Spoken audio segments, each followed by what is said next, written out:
New York నగరానికి పెద్ద ఎత్తున ముస్లింలను పిలుస్తాను, ఆహ్వానిస్తాను, వాళ్ళందరూ ఇక్కడ జీవించడానికి అర్హులు, అల్లా ఇచ్చినటువంటి అవకాశం అని చెప్తున్నారు మందాని. అదే సందర్భంలో షరియా చట్టాలు న్యూయార్క్ సిటీలో అమలు చేస్తానని చెప్తున్నారు.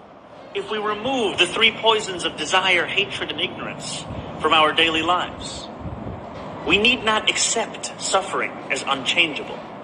We need not treat hatred as the natural state. We have the power to set ourselves free. And I consider my own faith, Islam, a religion built upon a narrative of migration. The story of the Hijrah reminds us that Prophet Muhammad sallallahu alaihi wasallam was a stranger too, who fled Mecca and was welcomed in Medina. Surah An-Nahl 1642 tells us. ఇప్పుడు ఇది పాతదే, elections అప్పుడు వచ్చిందే.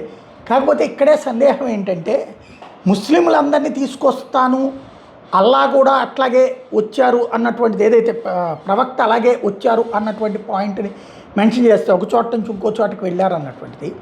మరి భారతీయుల్ని పంపించేస్తాం లేకపోతే మిగతా వాళ్ళని పంపించేస్తాం Trump అంటున్నాడు. అంటే ముస్లింల వరకు ఎలవ్ చేసి మిగతా వాళ్ళని పంపించేస్తారన్నదే డౌట్ ఇప్పుడు.